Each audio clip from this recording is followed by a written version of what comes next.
E após o presidente Jair Bolsonaro contrariar parte de sua base ao não vetar a instituição de um juiz de garantias na condução dos processos, o PSL entrou com uma ação direta de inconstitucionalidade contra a medida no Supremo Tribunal Federal. Uma avaliação feita pelo jornal Estado de São Paulo indica que, assim como as demais ADIs sobre o assunto que já tramitam na Corte, essa também vai enfrentar resistência. Isso porque a maioria no STF apoia a criação do cargo. Aprovada em meio ao pacote anticrime, a nova lei determina que o juiz de garantias será responsável por conduzir a investigação criminal e tomar medidas necessárias para o andamento do caso, como, por exemplo, autorizar operações de busca e apreensão e quebra de sigilo telefônico e sigilo bancário até que a denúncia seja recebida. Depois disso, um outro magistrado vai ouvir o réu e as partes para então dar a sentença. No próprio governo, o ministro da Justiça e Segurança Pública, Sérgio Moro, se opôs à mudança, mas mesmo assim ela acabou sendo sancionada pelo presidente Bolsonaro. Começo essa com você, Constantino, diga aí. Pois é, a medida do PSL pode ser uma espécie de retaliação ao presidente ou não sei, nessa briga, né, nesse racha da ala bivarista com a ala bolsonarista que está de saída, mas independente da intenção, o texto é bom, eu acho que faz sentido. O pedido diz o seguinte: a lei impugnada viola o princípio da isonomia e também depois diz que fere a autonomia administrativa e financeira do Poder Judiciário. A principal crítica em relação a essa questão do juiz de garantias, que veio do próprio ministro Moro, entre tantos outros, né, diz respeito ao caráter de tornar praticamente inviável de colocar em prática isso no país, né, onde 40% das comarcas têm apenas um juiz. Então, em teoria, você pode até achar que isso dá algum tipo de embasamento, que o juiz que vai recolher provas não é o mesmo que vai estar julgando e que isso cria uma camada nova de proteção aos indivíduos, apesar do Brasil já ter muitas camadas, né? Não é exatamente um país punitivista, é um país da impunidade, mas enfim, em teoria pode até fazer sentido. Só que na prática é inviável num país como o Brasil, e isso que pegou. Além do que a intenção de quem propôs a medida, que foi o PSOL, né, o Marcelo Freixo, não escondeu a sua verdadeira intenção, que era lá impedir abusos, segundo eles, né, como aqueles praticados pelo juiz Moro. Né? Ou seja, no fundo, é a turma que quer manter esse status quo da impunidade no país. Por isso que os magistrados, o ministro Sérgio Moro, o Podemos, que também entrou com medida e está muito ligado aí ao lavajatismo, também está contra. Então, a gente olha quem está a favor e quem está contra e vai se desenhando um quadro muito claro de que tem uma turma que realmente, nesse caso específico, quer manter a impunidade, quer punir a Lava Jato, que é a melhor operação de combate à impunidade no país, e tem uma outra turma que está vendo o retrocesso disso, e principalmente com o argumento de que não é viável colocar esse troço em prática nesse momento.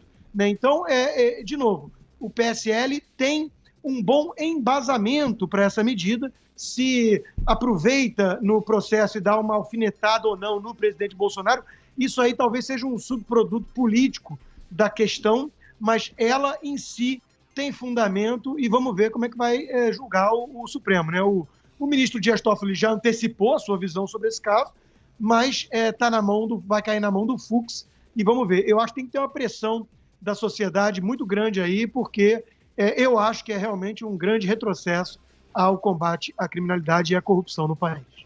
E você, Thaís? O Constantino chamou a atenção para um detalhe que está passando meio desapercebido, que é isso. A crítica do Moro, nesse caso, foi, pelo menos em tese, pelo menos teoricamente, sobre a viabilidade, ou melhor, a inviabilidade desse juiz. Então, ele não fez propriamente uma acusação contra a Lava Jato, não disse que isso seria uma ferramenta contra a Lava Jato. Falou de uma questão prática. No entanto, eu sou obrigada a concordar com o Jair Bolsonaro, o presidente, quando ele falou outro dia, na última live, ele disse, as pessoas estão todas aí criticando o juiz de garantias, mas aposto que 90% nem sabe o que é isso. Eu acho que, de fato, tem algum exagero aí, mas muita gente não sabe o que é o juiz de garantias, e até porque tem várias facetas, essa questão é defensável, não é uma questão absoluta. Ela tem várias facetas e ela pode, inclusive, o STF todo está favorável a ela, alguns juristas também. Então, o que definiu toda essa reação foi o quê? Foi o fato de o juiz Sérgio Moro ter se colocado contra, não importa por quê. Moro é contra, eu sou contra. Então, eu acho que essa é uma questão importante e que dentro do contexto dessa briga do PSL significa muito. Então, vamos ver. Quem entrou com essa ADI foi o PSL pós-saída do Jair Bolsonaro e seus filhos, ou seja, um outro PSL. Então, esse novo PSL está mostrando a cara dele. Ele não vai fechar com o presidente não pode contar com ele mais, não é mais o partido que vai votar 100% com o Bolsonaro como foi. E segunda coisa, ele está querendo se firmar cada vez mais como partido da Lava Jato, né? Ou, mais significativo aí, do partido do Sérgio Moro. Vamos ver. Alan. Perfeito, né? Pouco a acrescentar em relação aos meus colegas, acho que o Rodrigo e a Thaís colocaram muito bem. A questão é que o PSL não só tenta talvez retalhar, mas também capitalizar esse movimento, né? Mostrando que o anseio popular era, mesmo com muita desinformação, mas o anseio popular é que não exista esse juiz de garantias, que entende que é uma morosidade da justiça, enfim, e aí o PSL tenta mostrar que está do lado da população. A questão toda é que mesmo que isso passe, eu ainda fico aqui me perguntando como é que isso vai ser viável, né? Dado que, como o juiz Sérgio Moro colocou, o antigo juiz Sérgio Moro, hoje ministro da Justiça Sérgio Moro colocou, 40% das comarcas tem apenas um juiz. Então, enfim, não sei, pode ser que seja aquelas leis que não pegam. Algo mais sobre esse assunto? Você ameaçou chamar aqui, ou Rodrigo, impressão minha? Não, é exatamente isso. Quer dizer, o risco dessas leis que não pegam é ir minando a credibilidade no sistema, né, judiciário. Isso é muito perigoso. Então, eles falaram numa espécie de rotatividade de juízes para poder compensar essa ausência de 2 juízes em várias comarcas, e ninguém sabe explicar como é que isso vai funcionar na prática também. Então, é uma medida tomada às pressas, né, uma medida lá colocada pelo PSOL, que passou sem o devido debate, na expectativa, isso é muito importante também de lembrar, na expectativa de que houvesse o veto presidencial. Muitos ali no Congresso falaram que o ministro Moro intercedeu pedindo celeridade no processo, com medo de que voltasse à Câmara e pudesse aí sim não ser aprovado em hipótese alguma, né? Então ele falou, aprova do jeito que está, o presidente pode vetar as coisas mais bizarras, as cascas de banana. Essa era a principal casca de banana, segundo muitos. E passou, né? Passou no crivo do presidente, digamos assim, o que foi visto de forma muito negativa por uma boa parte da base. Mesmo que o presidente diga que a maioria não sabe sequer do que se trata e tudo mais.